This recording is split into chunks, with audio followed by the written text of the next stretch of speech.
nous avons transmis un article sur le fait de rendre obligatoire ou non les vaccins contre la Covid-19 et ce que cela implique. Est-ce que vous pouvez nous le présenter, s'il vous plaît? Oui, bien sûr. Donc, dans une situation sanitaire comme celle que l'on peut vivre aujourd'hui, il y a des nouveaux débats qui surgissent. Bien que le sujet des vaccins obligatoires soit ancré dans le débat, dans la société depuis plusieurs années, c'est un sujet qui fait encore débat et les avis divergent. Euh, L'article que nous allons étudier aujourd'hui est vaccin obligatoire, une question délicate pour une bioéthicienne. Et cet article provient d'une plateforme qui traite de l'actualité suisse, qui s'appelle suisseinf.ch. L'article il est paru le 30 décembre 2020, c'est-à-dire peu après que les premières vaccinations contre le Covid aient commencé en Suisse. Tout d'abord, dans cet article, on peut voir des points de vue autant implicites que explicites. On va commencer par la première personne qui intervient, c'est-à-dire la médecin bioéthicienne Sania Hertz-Majno, pour qui l'idée d'une vaccination obligatoire est attrayante, mais c'est une question qui est plus délicate que ça. En fait, ce qu'on comprend par ce propos, ce qu'elle veut dire par là, c'est que effectivement, ça serait très bien de pouvoir vacciner tout le monde, c'est attrayant comme elle peut l'exprimer, mais que c'est un peu idéaliste et que c'est un peu trop beau pour être vrai, donc ce n'est pas réalisable. Donc ce qu'on comprend par là, c'est que ce qu'elle veut dire implicitement, c'est que ce n'est pas une solution et que c'est sûrement très compliqué à appliquer. Ce que dit aussi la directrice de l'Institut de éthique, histoire et humanité, c'est que, au vu de la loi, le passeport vaccinal, c'est quelque chose qui est trop compliqué à mettre en place. Le passeport vaccinal, en quoi ça consiste? C'est-à-dire que les gens qui se sont vaccinés et qui du coup sont immunisés contre le virus auraient l'accès à plus de prestations que les autres. Mais là où c'est compliqué, c'est que il y a des prestations qui sont nécessaires, comme par exemple l'accès à des magasins d'alimentaires. Et donc, créer un passeport vaccinal, ce serait trop compliqué parce qu'on ne peut pas permettre uniquement aux gens vaccinés de se nourrir. Donc, ce qu'elle veut dire par là, c'est que le passeport vaccinal, c'est très bien, mais que ce n'est pas généralisable à l'ensemble des magasins. Et donc, ce n'est peut-être pas vraiment une solution. Ça, c'est ce que nous comprenons par ses propos. Elle ne le dit pas explicitement. Mais cet article, il y a aussi des questions qui surgissent. Tout d'abord, il y a une question de la création de nouvelles lois. Créer un passeport vaccinal et permettre l'accès à des magasins uniquement à certaines personnes, ça nécessiterait de créer de nouvelles lois et donc c'est peut-être plus compliqué que ça parce qu'il faut faire passer par l'Assemblée nationale, etc. Et ça semble genre vraiment compliqué. Mais il y a aussi, on peut aussi se poser une autre question, c'est quelles sont les limites? Jusqu'à où peut-on entraver le droit des personnes? Est-ce qu'on peut vraiment imposer à des gens de se faire vacciner, sachant que la vaccination, c'est quand même un acte médical qui peut être lourd, dont on ne connaît pas vraiment les conséquences. C'est quelque chose, on entrave vraiment fortement la liberté des personnes. Il y a aussi une autre question qui peut se soulever. À la fin de l'article, on parle du fait que pour que la population soit immunisée contre le virus, il faut qu'une proportion de cette population soit vaccinée. On peut se demander quelle proportion de la population va bien accepter de se faire vacciner. C'est une question qu'on peut soulever. Est-ce que les gens sont prêts à se faire vacciner par un vaccin qu'on ne connaît pas trop encore? Il y a aussi une autre question qui peut survenir, c'est on se rend compte que les vaccins, c'est plus une solution sur le long terme. C'est-à-dire que ça va avoir un effet au fur et à mesure du temps. Plus on va augmenter la couverture vaccinale, plus ça va être efficace. Mais est-ce que c'est pour autant que les mesures sanitaires qu'on peut appliquer aujourd'hui, de distanciation sociale, les mesures barrières, sont inefficaces? Est-ce qu'on doit encore continuer de les appliquer? Et est-ce qu'au final, imposer une vaccination permettrait d'arrêter complètement ces mesures barrières? On peut se poser la question, est-ce qu'il existe vraiment des solutions à ce problème, au problème des vaccins obligatoires? On peut prendre l'exemple de l'Israël. En Israël, on remarque qu'il existe un passeport vaccinal, c'est-à-dire que les gens qui sont vaccinés ont accès à plus de lieux que ceux qui ne se sont pas fait vacciner. Mais on peut donc y voir une espèce de retour à la vie normale.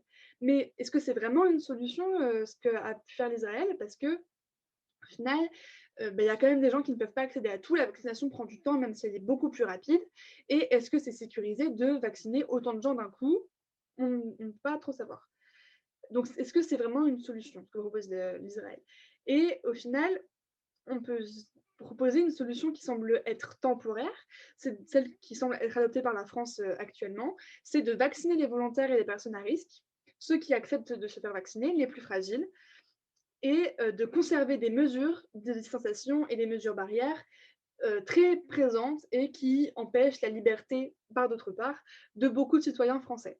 Donc c'est une solution qui semble être temporaire et encore une fois, nous ne savons pas vraiment si c'est une solution qui est bonne ou non. Ben, merci pour votre présentation. Du coup, un problème se soulève vis-à-vis de votre solution. Est-ce que le fait de vacciner tout le monde est réalisable? Ben, pas vraiment, puisque si on veut réaliser enfin, si on veut vacciner, pardon, tout le monde, il faudrait une énorme dose de vaccin, ce qu'on n'a pas vraiment, donc c'est pas trop possible pour le moment en tout cas. Surtout que, d'après l'actualité, ça bloque un peu au niveau de la fabrication des vaccins. Donc ce n'est pas une solution qui est réalisable, mais qui est plutôt réalisable au long terme. Mais c'est vrai que ça pose un problème parce que si on impose un passeport vaccinal, ça voudrait dire que ceux qui ne peuvent pas se faire vacciner parce qu'il n'y a pas assez de doses seraient défavorisés. Donc c'est un problème. Ok, tout à fait. Autre que la privation de liberté et aussi que la dose des vaccins, euh, est-ce qu'il n'y aurait pas une autre raison qui pourrait pousser les personnes à ne pas se faire vacciner, comme par exemple la peur par rapport au vaccin ou, C'est vrai que c'est quelque chose qui est très présent dans la société aujourd'hui, c'est qu'on a l'impression qu'il y a de plus en plus de complotisme, de qu'est-ce qu'on pourrait mettre dans les vaccins, des puces 5G, etc. C'est quelque chose qui ressort beaucoup dans l'actualité parce que les gens ont développé une espèce de méfiance vis-à-vis des vaccins. Surtout que le vaccin contre le coronavirus, même si on l'a certifié comme étant très efficace et que c'est pas quelque chose qu'il faut remettre en question, c'est pas du tout le but. C'est vrai qu'il y a beaucoup de personnes qui se posent des questions sur est-ce qu'on a assez de recul sur ces vaccins? Est-ce qu'on sait les effets indésirables à long terme? Est-ce que peut-être que dans 25 ans, des gens vont développer des cancers à cause de ces vaccins? C'est des questions auxquelles on n'a pas encore de réponse. Donc c'est vrai que ça peut inquiéter. Et surtout avec aujourd'hui l'émergence des fake news et du complotisme, des gens qui pensent qu'on leur ment et qu'il y a des problèmes partout, quoi. D'accord, ok. Ensuite, vous nous avez parlé d'Israël.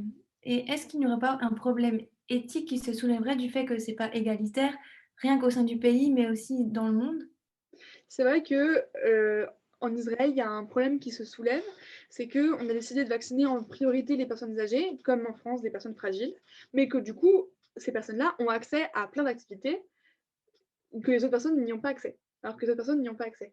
Et c'est un problème d'égalité entre l'Israël en entier, c'est-à-dire pourquoi, même s'il y a des raisons médicales au fait de vacciner d'abord les personnes âgées, est-ce qu'il n'aurait pas fallu attendre de vacciner la population dans sa presque totalité pour délivrer le passeport vaccinal, pour que tout le monde soit en quelque sorte déconfiné en même temps, même si c'est pas vraiment un confinement ce qu'ils vivent, au lieu de faire ça de cette manière, c'est-à-dire je me suis vacciné le jour J, et ben le jour J plus 10, je peux faire ma vie.